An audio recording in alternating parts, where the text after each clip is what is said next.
سلام سلام كرات خطاتلتي بزلخمو خوينكم نزا فيديو ترقب بملؤكم سلامكم بزح ترفي وللي نزا چانالي حدش تزخونكم سبسكرايب بمقوار بيتسوكنو نزا فيديوون لايك بمقوار جمروا خوراتي لما عنتي بتعمي تقامن مهارن زخونا فيديو حيزلكم متنيهو نعخاتكم نخورات أحواتي تقومهم يخونيو بزولي حيزة متنيهو اسوون تايو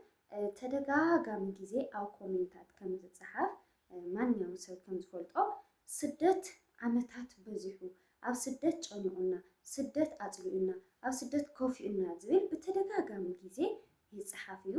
ከምኡ እውን ካብ ዓድና ንስደት ክንወፅና ኣለና ዘናብ ስደት ንቕመጠን ዓመታት ኣሕፅር ኣቢልና ንወፅእ እሞ ኣብ ስደት ምስ ኸድና ነዊሕ ዓመታት ኢና ንቕመጥ ማለት እዩ እና ሎማዓንቲ እንታይ ሒዘልኩም መፅእ እኒኹ ቪድዮ ኣብ ስደት ከይድና ስደት ወፂና ኣብ ሓፂር ግዜ ዕላማና ኣሳኺዕና ንዓድና ንምለሰሉ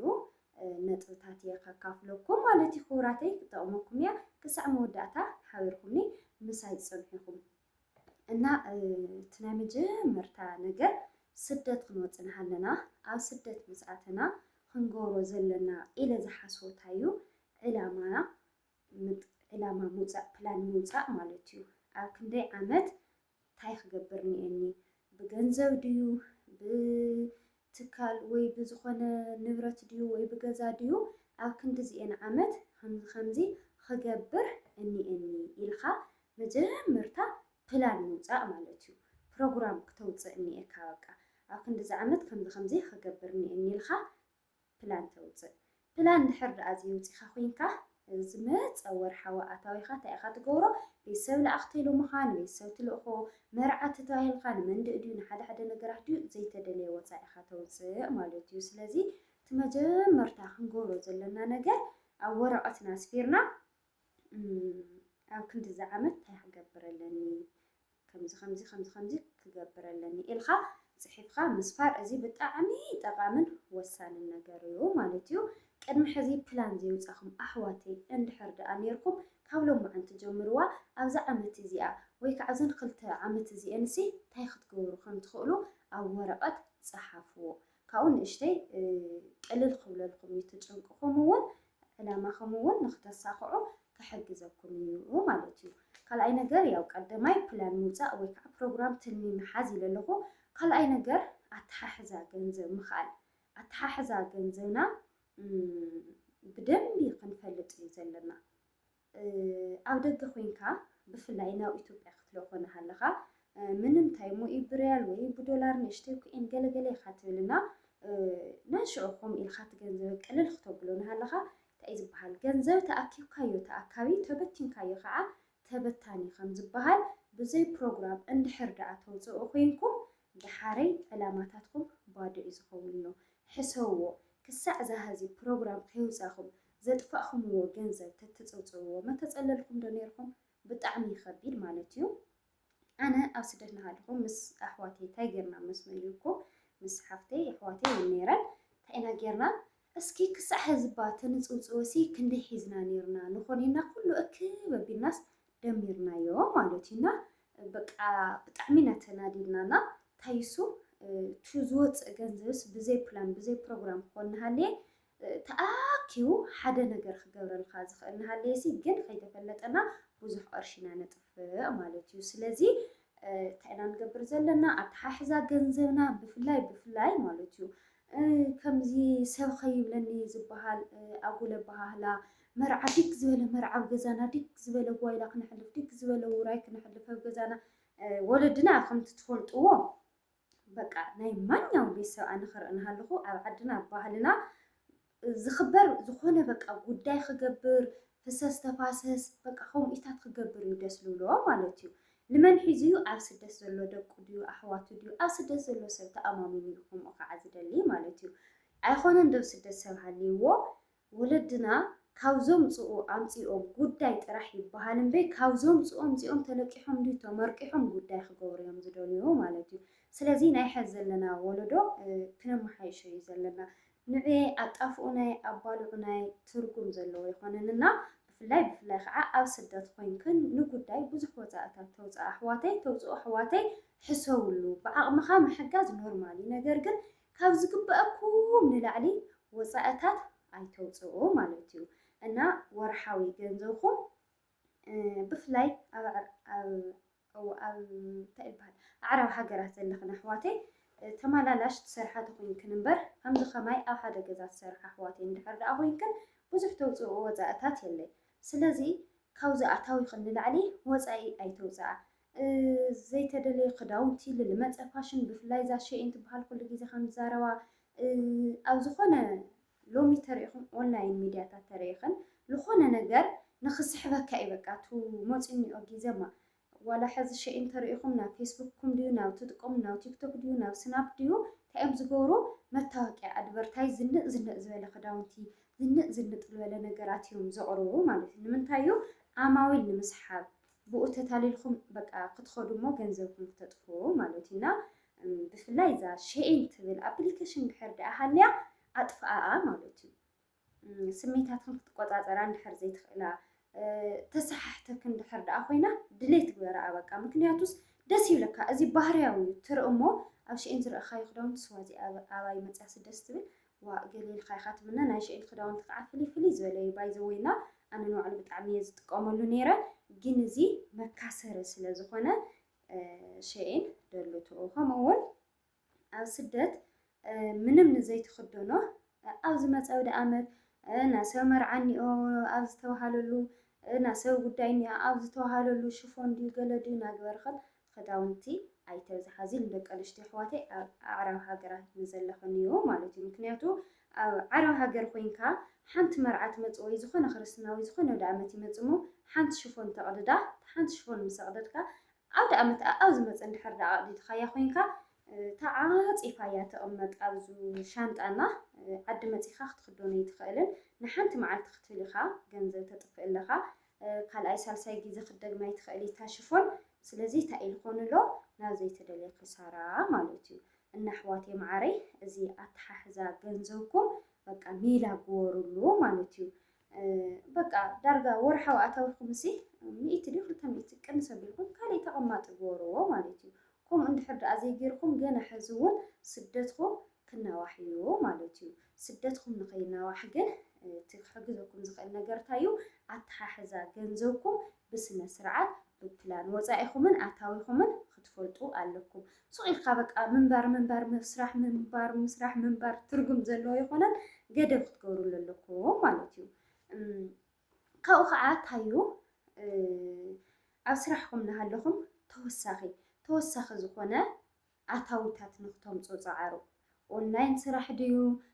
ዝኾነ ነገር ብቻ ክትሰርሕዎ ትኽእሉ ነገራት እንድሕር ደኣ ሃልዩ ሎሚ ኩሉ ብኦንላይን እዩና ብኦንላይን ዝኾነ ተወሳኺ ኣታዊ ክተምፅኡ ፃዓሩ ማለት እዩ እና እንታይ እዩ ኣነ ሕዚ ንኣብነት እንታይ ይገብር ነይረ መሲልኩም ኣብ ስደት እናሃለኹ ዳዓረብ ይሰርሕ ነይረ ዳመዳም ይሰርሕ ነይረ ጎና ጎኒ እቲ ስራሕ ከዓ እንታይ እየ ዝገብር ነይረ ካብ ሸይን እዚ ትርእይዎ ኣለኹም ቆንጆ ክዳውንቲ ናምፃኹ ፖስት ናገበርኩ ይሸጥ ነይረ ማለት እዩ ከምኡውን ብተወሳኺ እዚ ገይረዮ እኒአኹ ከምዚታት ዝበለ መስቀል ሃብል ሓደ ኣሸንዳ ክመፅእ እናሃለየ ሕዚ ናይ ኣሸንዳ መጋየፅታት ሽፎናት ኣብዚ ትግራይ ዝበሃለሉ ሰዓት እውን ናይ ትግራይ ቲሸርትታት ባንዴራታት ገለ ናምፃኹ ተወሳኺ ኣታዊ ይረክብ ነይረ ማለት እዩ ግን ተወሳኺ ኣታዊ ወይ ከዓ ተወሳኺ ስራሕ ስለ ዝሰራሕካ ጥራሕ ነብስኻ ስለ ዝሓሰብካ ጥራሕ ከዓነ ዕላማኻ ተሳክዕ ማለት ኣይኮነን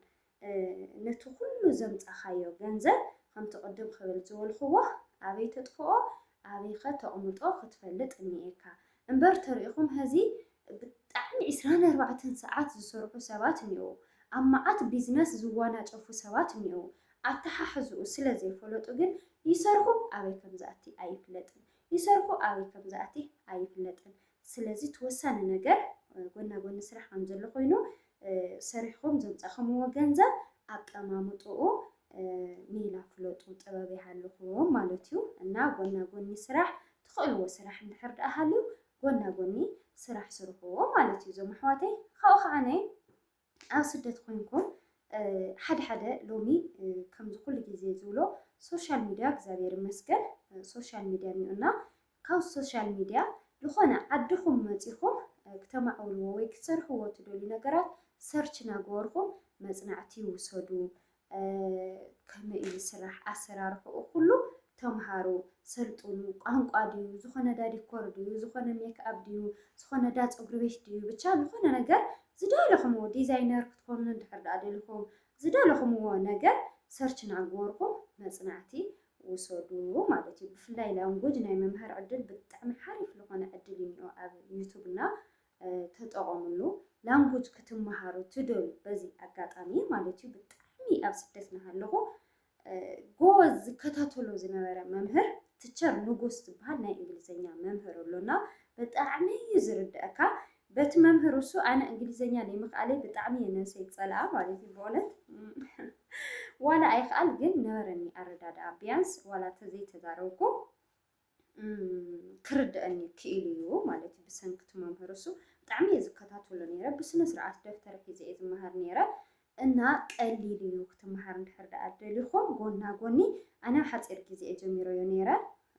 ያው ኣይዛረብ ለኹ እንግሊዝኛ ድሕሪ ህዚ ፕራክቲስ ክገብር ክመሃር ገለ ይደልየ ግን ምናልባት ኣብኡ ዘለኹም ኣሕዋተይ ድሌታት እንድሕር ዳኣ ሃልዩኩም ጎና ጎኒ ቋንቋ ይኹን ካልኦት ዓይነታት ሞያ ምምሃር ይከኣል እዩ። እዚ እውን ኣይትረስዑ። እዚ እንድሕር ዳኣ ክኢልኩም ኣብ ሓፂር ግዜ ዓድኹም ተኣትውሉ ግዜ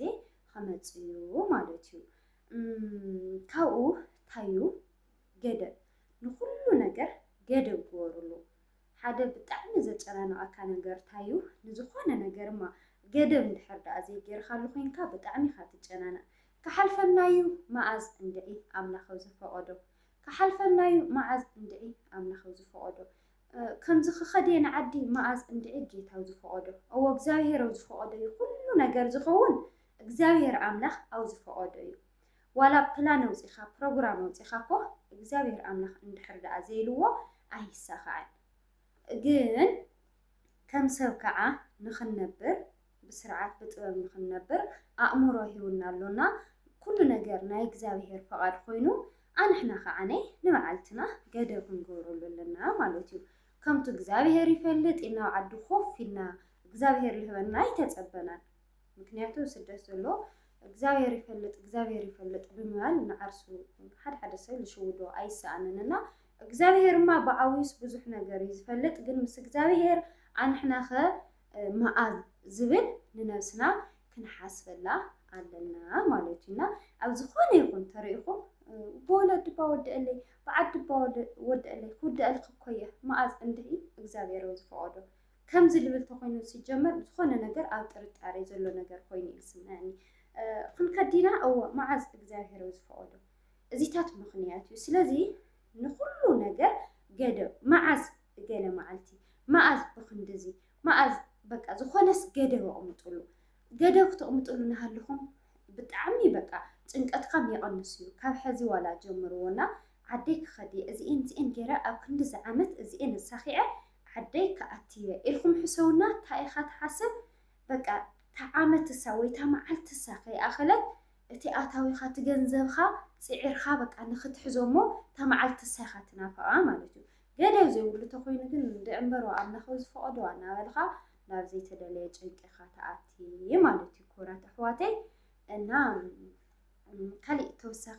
ብዙሕ ነገራት ክህልዎ ይኽእል እዩ ግን ንዓየ ይጠቅም እዩ ዝበልክዎ ነገራት እዚአን ለጊዜው ዝመፃለይ እዚአን እየን። ከምኡ እውን ግን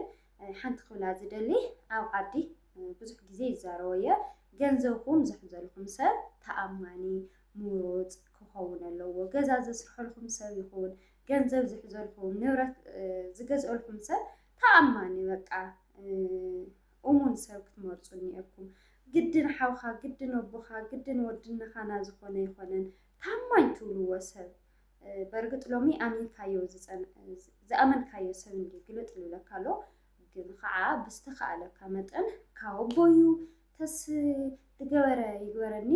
ናብ ዘእተወ የእትወና ናተይ እንዲ ናበይ ክሰዶ